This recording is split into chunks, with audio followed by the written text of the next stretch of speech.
So a victory, I think, is the final nail in the coffin for a lot of different narratives about how Michigan hasn't done anything in the Harbaugh era, et cetera, et cetera.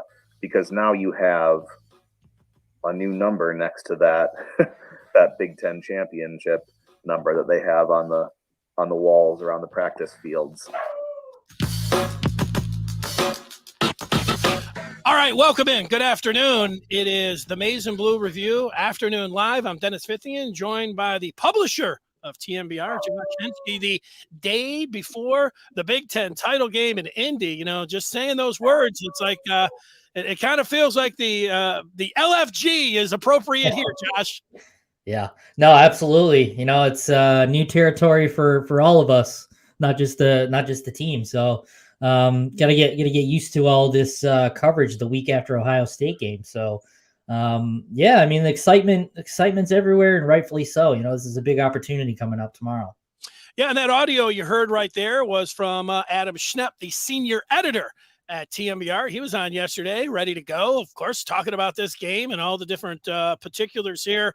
You know, for you here, it's another day, you know, probably another forecast. I mean, rolling on the Wolverine Den, you got it going, and then you're heading to the game tomorrow. So, you know, that's you got it's a whirlwind. You're working it, and yet you're witnessing, and you're going to be somewhere that everybody wants to be. So, you know, that's great. Mm-hmm. Yeah, it's going to be a very memorable weekend. It's been a busy week, so hopefully we can recap or cap this weekend off with a win in a Big Ten championship to kind of seal their college football fate here, or college football playoff fate, excuse me. So, yeah, I mean, like I said before, it's a big opportunity. I think it's a very favorable opportunity in terms of opponents, but again, you know, Iowa is a very weird football team and does very Iowa things. So just I think the fortunate thing is that they're not playing at Kinnick, which has troubled Michigan in the past. So yeah, I mean, it's going to be a busy day tomorrow, but I think it's going to be really good. It's going to be a good day. You know, I've got the Wolverine Den pulled up here, and one of the posters had some predictions here, and I'm going to read some of those to you coming up here. I also have some audio I just wanted to play. You know, you heard a little bit of Schnepp yesterday. I wanted to I'll go down the list here, and you can respond and what you hear. This was Adam Schnepp, the senior editor yesterday, who was you know, just asked him what a win would do for Michigan tomorrow. So a victory, I think, is the final nail in the coffin for a lot of different narratives about how Michigan hasn't done anything in the Harbaugh era, et cetera, because now you have a new number next to that that Big Ten championship number that they have on the walls around the practice fields, right? So it goes from 42 to 43.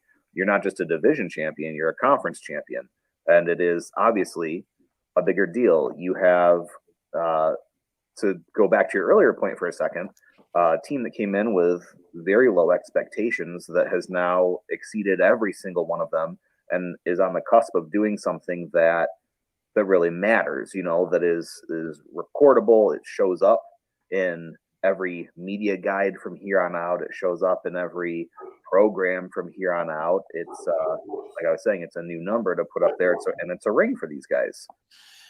Yeah, so that's Schnepp there. How do you put it in perspective? Because a lot of people are saying, you know, if they don't win tomorrow, then, you know, it takes the Ohio State game. And, you know, who cares what happens in the playoffs? Others, you know, saying, wow, you know, look at the playoffs. It, you know, it doesn't look as scary, you know, as it usually does. I mean, how are you staying in the moment, Josh? How would you suggest Michigan fans stay in the moment here? Well, I think they deserve to be happy and excited about, you know, the victory over Ohio State. You know, I think, you know, I don't think there's anything wrong with kind of, you know, puffing your chest out, gloating a little bit. I mean, this has been a long time coming.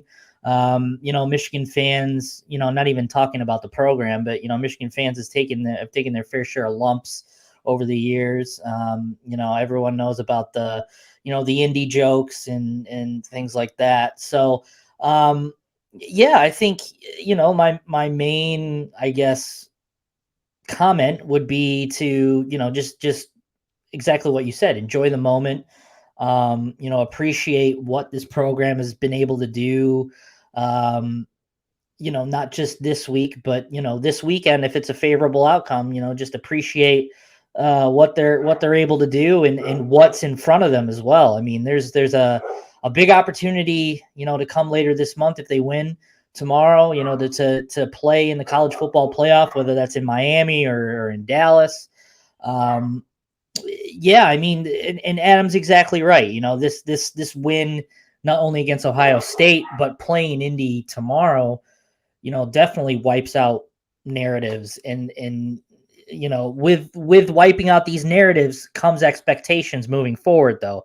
I mean, you can, you can talk about all this stuff all you want about them coming in with zero, with zero expectations coming into the year and all that stuff. But, now moving forward, they've beaten Ohio State. They're playing in a conference championship game. The expectations are going to be high moving forward, especially when you're returning a decent chunk of players from this team moving forward. So, with exceeding expectations comes that constant expectation moving forward. Here's, you can always get in on some feedback if you want, if you're on there on YouTube. Here's Brandon Justice, the recruiting editor here. He likes the shirt, so I like to see that from him. Meanwhile, I talked predictions. Antoine already throwing one in 42-10, a hammering. It's go time. Michigan would win. That would, everybody would take that. Yeah, for sure. Justice has been busy. I mean, it's not just a win here. You've got commitments left and right. You've got forecasts going on. You guys, man, this has got to be the busiest week ever. We'll get to some of that in the Michigan Recruiting Spotlight. Speaking of the game tomorrow, Nick Baumgardner from The Athletic was on with us just a couple of days ago. Here's what he had to say about the game tomorrow. This is huge. This is this really is what you're working for. And I think it goes hand in hand with why you're working so hard to beat Ohio State is this opportunity. It's to win the Big Ten and everything that comes with that. And I think when we say everything that comes with that, that's a recruiting boom that, they haven't really seen here in a good minute. So those are opportunities that could present themselves if you finish this. If you don't finish this, it's an 11-2 season that's disappointing somehow, even though you beat Ohio State, but you could have had more, right? Because it's not disappointing from the standpoint of it was a good year. But you're going to feel like, man, I mean, it was right there. I mean, if you limp through this or whatever, and that's the tricky part about Iowa, because they're not going to give you, gimme yards or give up yards or whatever else. And, we know Michigan's going to try to run the ball in this game, and, they don't make it easy. So if you're not on your top stuff, this is a tough opponent to play. So, this is a big game. Yeah, you know what? You're not old enough, Josh, but back in the day in the 80s, the Hawkeyes and the Wolverines, the number 1 versus number 2, 12-10 game. And, Kirk Ferentz was on the staff, and not much has changed. And then, Harbaugh's brought back the 80s here. So this is, being billed as a throwback game, as an old school game. And the Hawkeyes, when you hear Kirk Ferentz, he talks like, you go back to the 50s. Like, he's talking about running the ball, and specials are important. Special teams, are of the utmost importance. And we just got to tackle. So it doesn't sound like it's eye candy and let's throw the ball all over the place. Yeah. I mean, this is old school. Yeah, no, it's definitely going to be an old school slugfest. I mean, you've got two teams that want to dominate you on the ground going against each other, with two teams with pretty good defenses. I mean, Iowa's defense, gets turnovers at just an unreal, amazing pace. I mean, they're just the amount of turnovers they've had since 2017 is just ridiculous.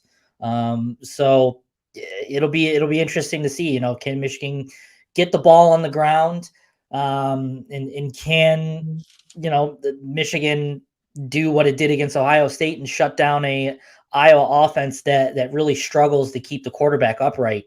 I think they're near the bottom in the country in sacks allowed. I think they've let up like 30 something sacks this year, with a very young offensive line. So that, that's something that both David Ajabo and Aiden Hutchinson are kind of looking at and kind of, rubbing their hands together a little bit to find an opportunity. So, and just like with any team, you can find, you can make your own narrative in terms of how Michigan can win and how Iowa can win. But, all it's going to come down to is, can Michigan get moving on the ground? Can Hassan Haskins do what he can do? And I think he can. It just all comes down to, the preparation. Does Josh Gaddis have a game plan going? Can they get it done through the air? Can Cade McNamara do what he can do, just remain solid and not make mistakes? And again, I think this is a favorable matchup for Michigan. Coming into the final score with Minnesota and Wisconsin. Personally, I would have preferred to play Iowa, because just something about a rematch against Wisconsin didn't sit well with me. But Nick's 100% right. There is opportunities above and beyond just beating Ohio State now. And yes, you can go back to celebrate it and be happy with what they did on the field against Ohio State. But if they can't seal the deal on Saturday and push over that hump that they've been trying to get over for years, I think a lot of people will be disappointed about the opportunity that they potentially could squander on Saturday if that so happens. Yeah, the lopsided matchup is the one you mentioned with Michigan's defensive ends. That's not good for Iowa.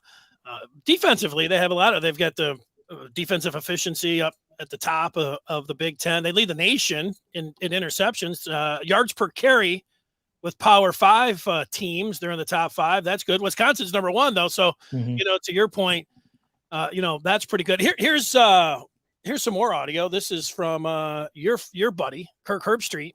He's talking about this on the ESPN College Pod. He thinks that this will be a throwback game. Yeah, you're right. It's going to be turnover margin, which has been a strength of Iowa's. Turnover margin and field position will be a big 1980 6 kind of feel to this game between Iowa and Michigan. But I want to see the energy of Michigan, because Michigan just looked Ohio State in the eye and just said, we are going to come at you all day. Can they do that again? Can they do that again? Can they bring and match the energy that they had this past Saturday tomorrow? Yeah, they've answered so many questions this year. I don't have any reason to think why they wouldn't. All year long, this year, kind of the overwhelming and overriding theme of this team is just them answering the call. Outside of the one blemish against Michigan State, they've answered every question that you could possibly ask of this program this year alone. They've stared adversity in the face and they've come right back from it and haven't folded. A lot of these games that Michigan played, Penn State and Nebraska come to mind. They probably would have lost, in previous years when they face adversity. So, people questioning Michigan. It's fair. They haven't been in this spot ever. Obviously, because the Big Ten championship game hasn't been around for very long, but they haven't been in this spot ever. So they don't really have anything to lean back on in terms of, past experiences or anything like that. So, you have every right to question whether this team can come out prepared. But if you look at their body of work all season long, they've given you every reason to believe that they'll be ready and answer anything that Iowa has ready to throw at them.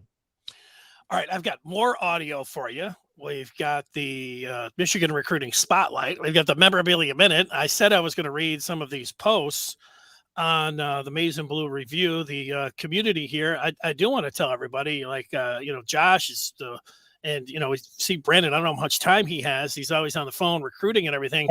But we do have, it was the Black Friday special, but it's continued on here in December. You want to be a part of this and get all the latest Michigan news left and right. A year of the Maize and Blue Review. There it is, 2021, $20.21. You go to michigan.rivals.com. You got the promo code for those of you listening, Rivals 2021.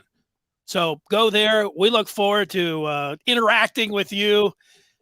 I'd say daily, but with Josh, I'd say, by the minute, like, you're responding to everybody there. So it happens. Well, Wolverine Knoll, who calls himself a Michigan man here, he started out and he gave some predictions. I'll just read 3 or 4 here. Wolverine Knoll says he's going to stay a little conservative, may come out of the locker room a little stiff, neutral site, playing a decent defensive team. He thinks Michigan takes the lead early, holds on with a close lead, maybe gets an interception on that Iowa quarterback. Michigan 27, Iowa 20. He says we might still be excited about last Saturday. Meanwhile, Go Blue RW says call him overconfident. 27-0. Wow. Hooves. I kind of see it as the kids will intensify their efforts rather than be emotionally depleted because of their win over OSU. They are close enough now to sit at the adult table, and I can't just see them coming into the Big Ten championship game flat. There's too much character on their team. That's why I see more of a 31-13 type game. And it just goes on 27-17 Michigan, and here's 42-14. So, I didn't see any predictions for the Hawkeyes, but a lot of people, this might make you feel confident. You have the captain of the team, the center, Andrew Fastardis, who's been around for 6 years. He was on the Rich Eisen show, and Rich 6 years ago gave a speech to the team, and Fastardis was on the team. And, he was asked about why this year's team was different. This is what he said. People call it teamwork and all that good stuff, and that's really what it is, but it's really just individual relationships between staff members, staff and players ourselves. Just there's trust there, there's love there, and everything is, done trying to bring up the guy beside you, trying to do your best for the man beside you. And that's top down. And, there's been flashes here and there, but I've never been a part of a team, a unit that's been this much of a family with this many tight relationships, and just guys truly playing for each other. And, the execution's just been continuing to get better and better, but everything really stemmed just from that bond, those relationships. Yeah, when I think, teams talk like this when they get this far about the bonds and everything else, but there's been enough of it. And, they talked about this even in the offseason about the energy of the new staff and everything, and I was kind of dismissing it then. But, you get to this point now, and that's why the part about them having a letdown after the big game, I'm thinking, if they had a bunch of championships and Michigan won all the time, maybe there'd be something like that, but it doesn't seem like it with this team.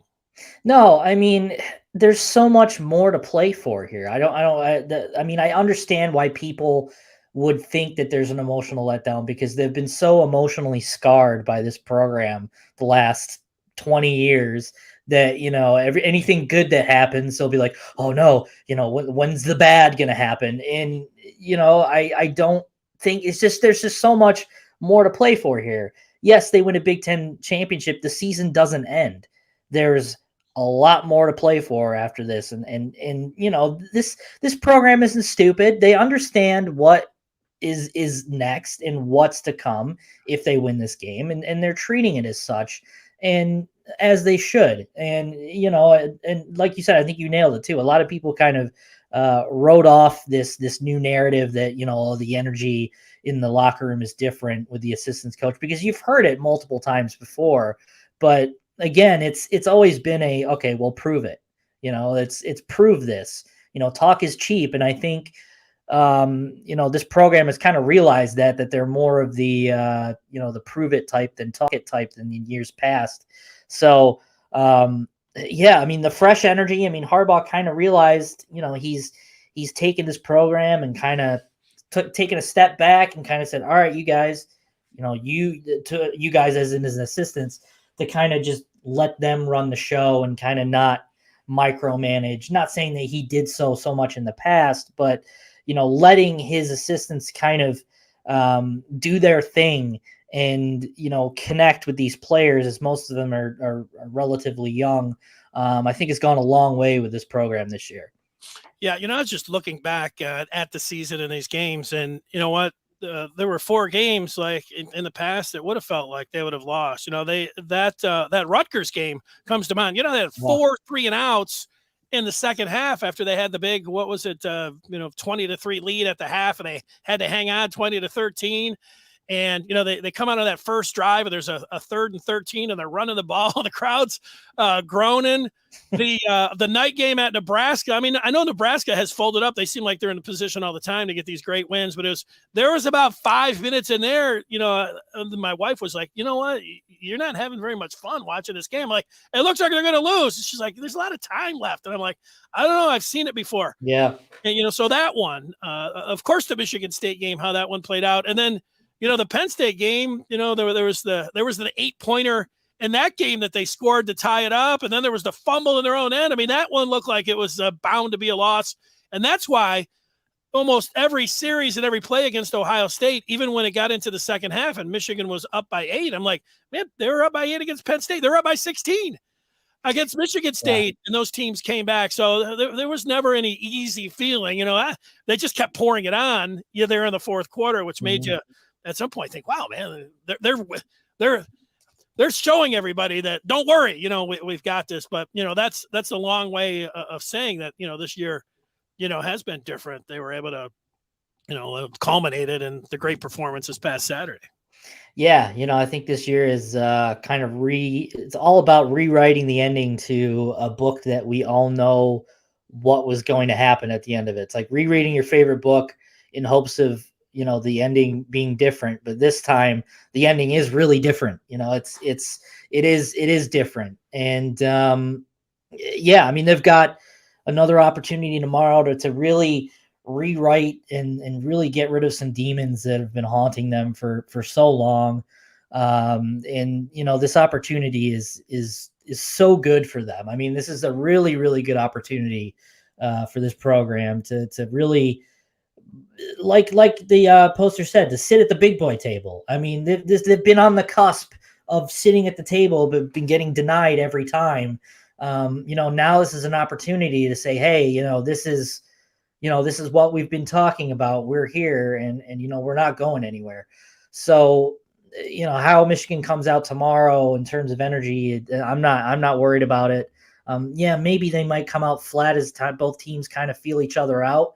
But I am not worried about an emotional letdown. I mean, if Michigan were to lose tomorrow, I think that's simply because Iowa just beat them. I don't think it's because they didn't have it. Josh Henschke, he's going places. He's going to Indy tomorrow to watch Michigan take on Iowa. How about a word on the Michigan football recruiting here? You see the scroll has the Michigan recruiting spotlight. So the early signing day is rapidly approaching. That's December the 15th.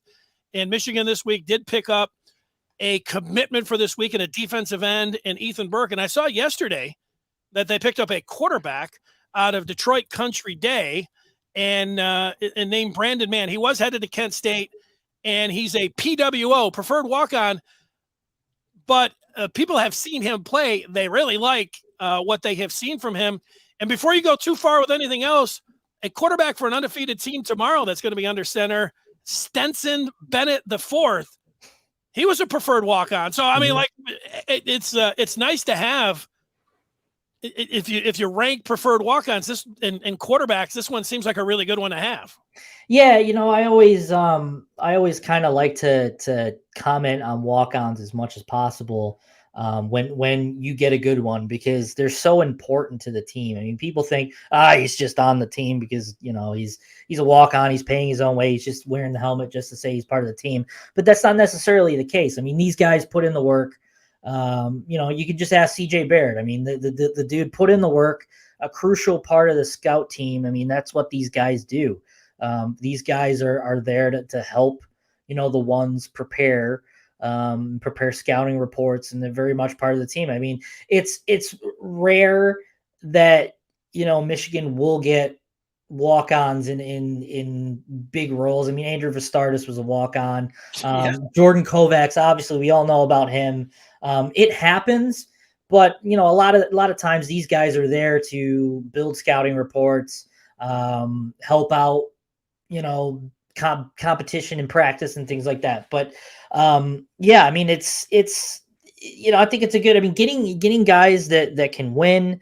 that can play multiple positions like Brandon Mann can. I know he's a quarterback and a safety. He plays baseball too, and I know Harbaugh loves baseball players. He's had a thing for two-sport athletes, especially with baseball players. So that kind of resonates with him too. So yeah, I mean, getting kids like that, it only helps the program. And you just never know. I mean, you never know which one is going to be the one that, beats out the scholarship player to earn a starting spot. So, it's happened before. It's not necessarily a regular thing, but the more good players you can get, no matter how you can get them, the better. All right. That's some good stuff right there. Now, before I get to this memorabilia minute, I'm going to have to ask you to listen really close here because I'm going to see if you can tell the difference. You're going in blind. Are you ready? All right. Listen to this. It's a great night to be a Tiger.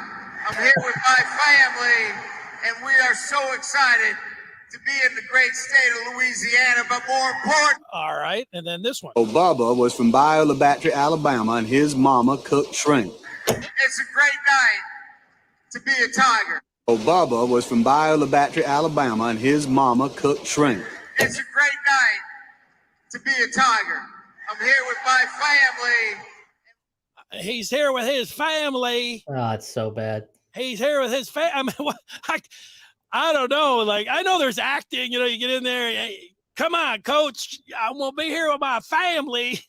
I don't know if those LSU there at that basketball game. They're like, really?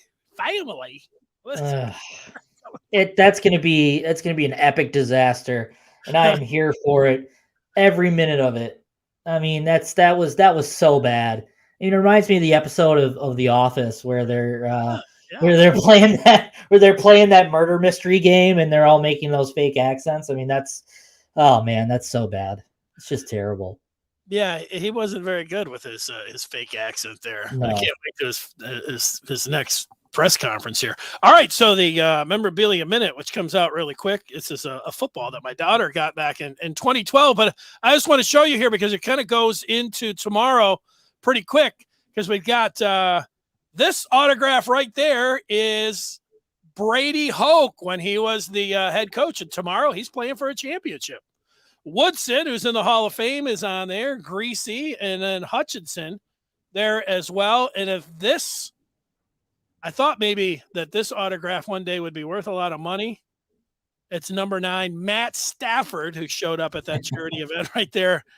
But it's nice to have him on there. But go Coach Hoke, and then, all day long. And I used to think, Josh, in closing here, that it was one of those things where I saw a lot of people complaining about Michigan, Ohio State having to play at noon, or Michigan and Michigan State having to play at noon. I'm like, I get it. If I could pick, I mean, I like the night games too. I like how the teams look under the lights. It does feel bigger. Most of the media never says that because they just want to get out of there. But it is cool, to have a championship Saturday and then all these games, and then just Michigan and Iowa have the hammer there at night. That's going to be pretty cool. Yeah, no, it's going to be a cool day. This uncharted territory, like I said, for all of us. So, yeah, I mean, my advice to everyone is just to enjoy the moment. Don't think so far ahead, and just enjoy what Saturday brings, and hopefully it's a positive that what Saturday brings. Remember that when you're driving home at 4:00 in the morning. All right. Yeah, I'll try my best. All right. Safe travels, and from let's just say for Michigan fans, they want you to bring back a win. So do that. All right. Yes, sir. All right. Thanks, Josh. Thank you. Oh, let me hit that buzzer again. We didn't get the full effect of it. There it is.